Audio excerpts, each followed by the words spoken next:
2021년은 메타버스의 아주 중요한 한 해가 될 것 같습니다. 코로나19가 1년 넘게 이어지면서 새로운 형태의 만남과 관계 맺기를 원하는 이들이 늘어나고 있기 때문입니다. 여기에 서서히 무르익기 시작한 AR, VR 등 각종 기술을 바탕으로 이를 겨냥한 다양한 서비스들이 등장하고 있는데요. 덕분에 메타버스와 상관없어 보이던 기업들까지 메타버스에 뛰어들면서 콘텐츠도 다양화하고 있습니다. 넷플릭스의 창업자 리드 헤이스팅스가 넷플릭스의 최대 경쟁자로 디즈니가 아닌 대표적인 메타버스 플랫폼 포트나이트를 꼽았을 정도로 본격적인 메타버스 콘텐츠 경쟁이 일어날 것 같은데요. 그래서 오늘은 메타버스 세계를 확장해 나갈 콘텐츠에 대한 이야기를 해보겠습니다. IT 관련 뉴스를 많이 보시는 분들이면 싸이월드가 귀환한다는 소식 들으셨을 텐데요. 없어질 뻔했던 싸이월드가 2021년 3월부터 서비스를 재개한다고 합니다. 더 눈에 띄는 건 6월에 출시한다는 모바일 버전인데요. 단순히 싸이월드 미니홈피를 모바일 화면에 집어넣는 것이 아니라 아바타와 메타버스를 이용해서 아예 재탄생시킨다고 합니다. 여기에 싸이월드 안에서 사용하던 화폐인 도토리를 대체할 가상화폐를 발행하고 그리고 따로 상장까지 할 계획이라고 하는데요. 경제활동까지 가능하게 하는 진짜 메타버스를 만들어 볼 계획인 것 같습니다. 아직 싸이월드의 메타버스가 어떤 모습일지는 잘 모르겠지만 일찌감치 메타버스의 핵심 구성 요소인 아바타와 방 꾸미기를 선보였던 싸이월드인 만큼 이를 활용한 뭔가를 보여주지 않을까 이렇게 추측해봅니다. 자, 그럼 제가 갑자기 왜 싸이월드 얘기를 했을까요? 오늘 말씀드릴 메타버스의 콘텐츠 확장성 때문입니다.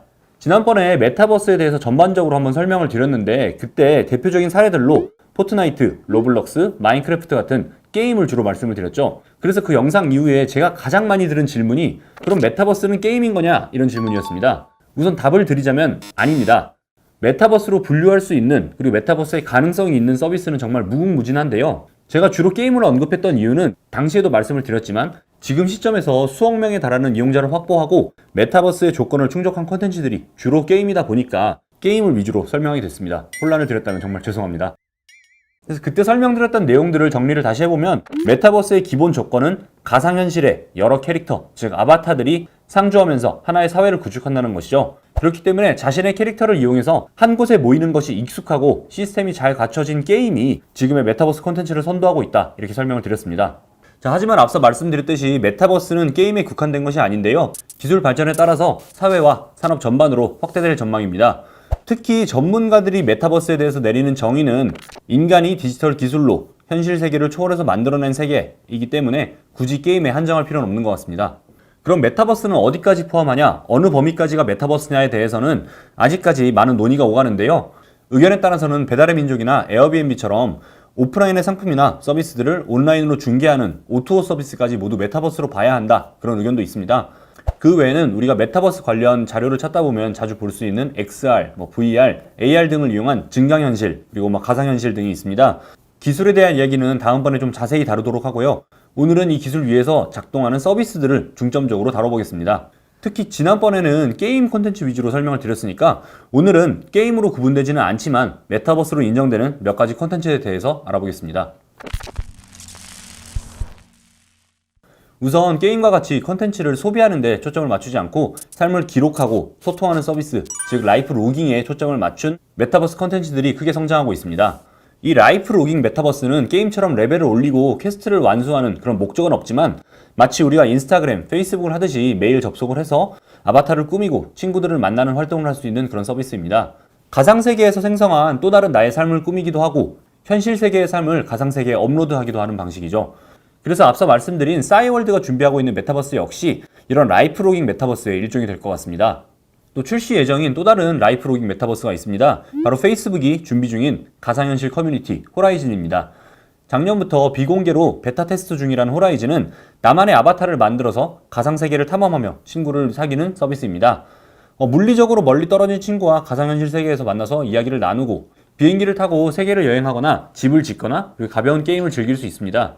그래서 이 호라이즌은 페이스북의 VR 머신인 오큘러스 시리즈와 결합해서 강력한 효과를 낼 것으로 보입니다. 자, 앞선 두 서비스가 기대작이라면 이미 전 세계를 장악하고 있는 라이프 로깅 메타버스가 있습니다. 바로 네이버의 손잡벌 되는 회사 네이버 Z의 3D 아바타 서비스 제페토입니다. 많이들 쓰시는 그 카메라 앱 스노우가 네이버의 자회사이고 그 자회사에서 내놨던 서비스가 제페토인데요. 이 서비스가 너무 잘 돼서 네이버 Z라는 이름으로 따로 분사를 했다고 합니다. 서비스가 얼마나 잘 됐길래 분사까지 했느냐면요. 2018년 8월에 출시를 했는데 2019년 상반기까지 가입자가 1억 명을 넘었고 지금은 전 세계에서 2억 명이 넘게 이용하고 있다고 합니다. 이용자의 90%가 해외 이용자이고 또 이용자의 80%가 Z세대라고 합니다. 그래서 전에 설명드린 포트나이트나 로블록스의 가입자를 뛰어넘거나 거의 비슷한 수치인데요. 국내에 생각보다 잘 알려지지 않아서 그렇지 글로벌 메타버스 서비스를 언급할 때는 꼭 언급되는 서비스 중 하나입니다. 자, 그럼 어떤 서비스들을 하는지 한번 살펴봐야겠죠. 간단히 정리하면 이 제페토는 자신의 모습을 본딴 3D 아바타를 이용한 소셜 네트워킹입니다. 자신의 얼굴 사진을 찍으면 이를 바탕으로 아바타를 생성해 주는데요.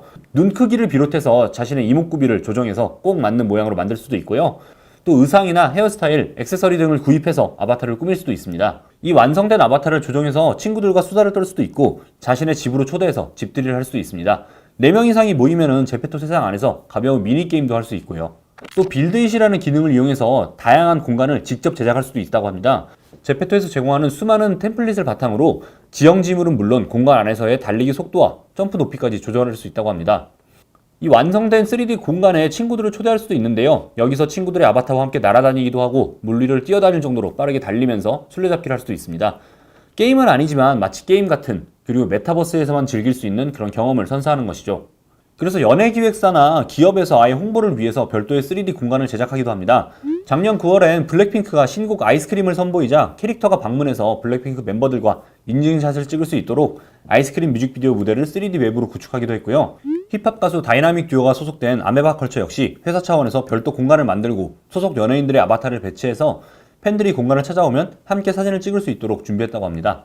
작년에는 르네상스를 테마로 제페토 세상 안에 가상 미술관을 열었다고도 하는데요. 레오나르도 다빈치, 미켈란젤로 등 당시 예술가들의 작품 총 69점을 전시했다고 합니다. 아바타를 조정해서 미술관을 찾아서 감상하고 인증샷을 남기기도 하고요. 그림 속에 숨겨진 비밀 공간으로 이동하는 등 메타버스스러운 전시회로 호평을 받았다고 합니다. 메타버스의 중요한 요소 중에 하나인 수익 창출에 대해서도 보겠습니다. 제페토에서도 수익 창출이 가능한데요. 크리에이터 기능을 이용해서 아바타들이 입는 옷을 디자인해서 판매하면 됩니다. 이용자들이 직접 디자인한 의상은 유료 화폐인 잼으로만 거래가 되는데 최소 2잼에서 최대 50잼의 가격을 매길 수 있다고 합니다. 1잼이 한 100원가량이 되니까 옷 한 벌당 최대 5,000원의 수익을 올릴 수 있는 셈이죠. 작년 3월에 이 기능을 오픈했는데 오픈 한 달 만에 2만 벌이 넘는 옷들이 디자인됐고 월 순수익으로 300만 원을 달성한 유저까지 나왔다고 합니다. 모두가 이만큼의 수익을 거둘 수 있는 건 아니지만 아이들 장난 정도로 여겨졌던 아바타 꾸미기가 메타버스와 만난 덕에 최소한 부업 정도의 수익은 올릴 수 있는 창구가 된 셈이죠. 그래서 지금까지 말씀드린 사례들, 그러니까 싸이월드, 페이스북 호라이즌, 네이버 제페토 모두 게임은 아니지만 소셜 네트워킹 기능만으로도 성공적으로 이런 메타버스를 창조하고 있습니다. 굳이 게임이 아니어도 되기 때문에 오히려 이런 서비스가 일상생활, 경제, 문화와 같은 다양한 분야와 결합하기 쉬울 것 같은데요.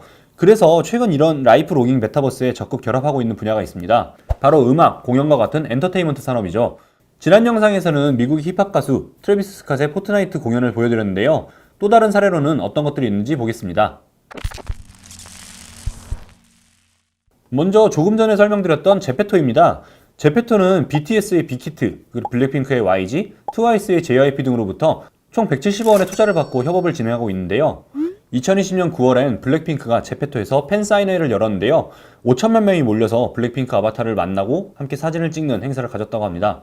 JYP 역시 소속 가수인 트와이스와 있지의 뮤직비디오를 제페토 버전으로 제작해서 업로드를 하면서 협업을 시작했고요. 이후에 제페토 안에서 소속 아티스트들의 공연까지 계획하고 있다고 합니다. 빅히트는 BTS의 캐릭터 프랜차이즈인 BT21을 활용한 아바타용 의상이나 액세서리 제품들을 내놓으며 인기몰이를 하고 있습니다. 최근 NC소프트가 시작한 유니버스 역시 이런 메타버스와 엔터테인먼트를 결합한 서비스입니다. 사전 예약에만 수백만 명이 몰려서 화제가 됐는데요. 유니버스는 K-팝 엔터테인먼트 플랫폼입니다. 다른 메타버스 플랫폼처럼 이용자들의 아바타를 이용해서 세계를 탐험하고 관계를 맺는 서비스는 아닌데요. 대신에 NC소프트는 캐릭터 스캔, 모션 캡처 등 게임 제작에 이용했던 다양한 기술들을 활용해서 플랫폼에 참여하는 K-팝 아티스트들의 캐릭터를 제작했는데요. 이용자들은 이 캐릭터를 이용해서 뮤직비디오나 화보를 만들 수 있다고 합니다. 또 인공지능 음성 합성 기술을 이용해서 원하는 아티스트와 이용자가 직접 통화하는 것 같은 서비스를 기획했다고 합니다. 마지막으로는 미국의 메타버스 공연 스타트업 웨이브입니다. 웨이브 역시 모션 캡처 기능을 이용한 메타버스 콘서트를 선보이는데요. 존 레전드, 위켄드 등의 팝 가수는 물론 린지 스털링과 같은 바이올리니스트들도 공연에 참여합니다. 영상에서 보시는 것처럼 미리 녹화한 것이 아니라 가수는 스튜디오에서 평소처럼 공연을 하면 모션 캡처 카메라가 이를 실시간으로 촬영하고 변환해서 웨이브 내 공연장으로 전송합니다. 그러면 공연장에 나타난 가수의 아바타가 실제 가수의 움직임과 똑같이 움직이면서 노래합니다. 이 공연에 관객들은 아바타 형태로 참여하는데요. 가수들은 이 아바타의 반응을 보면서 손을 흔들거나 호응을 유도하면서 분위기를 살리죠. 이처럼 메타버스 서비스를 하고 있거나 목표로 하는 기업들은 엔터테인먼트 요소를 결합하거나 엔터테인먼트에 집중하고 있는데요. 그래서 현 시점에서 메타버스 컨텐츠를 이끄는 두 축이 게임과 엔터테인먼트인 것 같습니다. 엔터 산업이 메타버스 흐름의 중요한 축이 되는 이유는 확장성, Z세대, 팬덤 이렇게 세 가지로 정리할 수 있을 것 같습니다. 우선 확장성을 보면 규모 차이가 엄청나죠. 앞서 제페토에서 열린 블랙핑크 팬사인회에 5천만 명이 몰렸다고 말씀을 드렸는데 세계 어디에도 이 인원을 한 번에 수용할 수 있는 시설은 없습니다. 한국에서 가장 큰 공연 시설이라고 하는 잠실 주경기장의 수용 인원이 최대 10만 명이라고 하니까 비교가 불가능합니다. 그래서 공간 제약이 없이도 현실보다 더 화려한 무대를 꾸밀 수 있는 메타버스에 엔터 업계가 집중하고 있는 것 같습니다. 또 다른 이유, Z세대는 말할 것도 없죠. 대부분의 메타버스 서비스 이용자 70% 이상이 10대이고요. 게임과 엔터 산업의 주소비층 역시 이 Z세대입니다. 그리고 이 Z세대는 메타버스에 거부감이 없는 정도가 아니라 오히려 더 편안하게 느낄 정도라고 하니 이들을 잡아두기 위해서 당연히 메타버스에 뛰어들 수밖에 없는 것이죠. 다음으로는 팬덤입니다. 아무리 쉽고 편한 메타버스 세계를 구축한다고 해도 이용자들이 함께 나눌 무언가가 없으면 하나의 세상, 정말 유니버스를 만들 수가 없죠.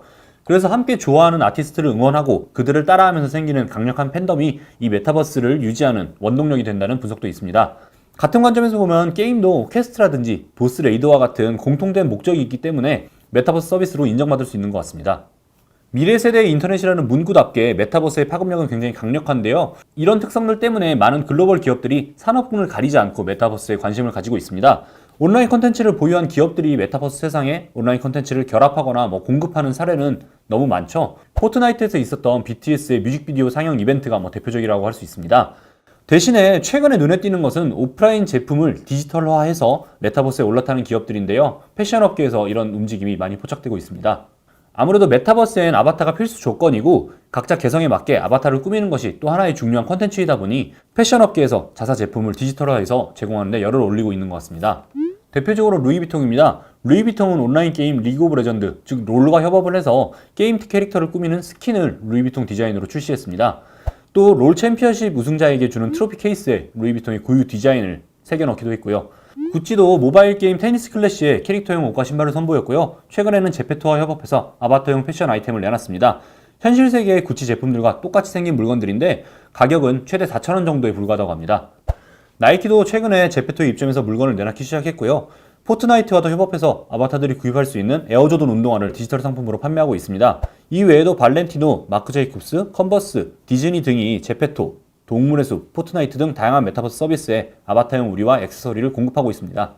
대부분 현실 세계의 물건과 똑같이 생긴 물건인데 가상현실 아이템이다 보니 가격은 10분의 1, 100분의 1도 안 되는 가격들이죠. 그래서 패션 브랜드들은 메타버스를 통해서 Z세대의 인지도를 높이면서도 유료화를 통해 수익을 얻는 일석이조의 효과를 거두고 있습니다. 지금까지 게임이 아닌 메타버스 서비스들, 그러니까 라이프로깅 메타버스, 그리고 엔터테인먼트와 메타버스의 결합에 대해서 알아봤는데요. 게임 외에도 많은 메타버스 서비스들이 구축되고 있기 때문에 더 다양한 콘텐츠를 기대해 볼 수 있을 것 같습니다. 그리고 제가 설명드렸던 내용 중에서 용어나 개념 같은 부분들은 김상균 교수님이 쓰신 이 책 메타버스에서 많이 차용을 했는데요. 메타버스의 개념을 정립하는 데 많은 도움이 되기 때문에 여러분들 한번 읽어보시기를 추천드립니다. 다음 영상에서는 메타버스를 기술적으로 그리고 좀 더 개념적으로 더 자세하게 분석하는 시간을 갖도록 하겠습니다. 오늘 준비한 얘기는 여기까지고요. 오늘도 재밌게 보셨다면 구독, 좋아요 부탁드리겠습니다. 감사합니다.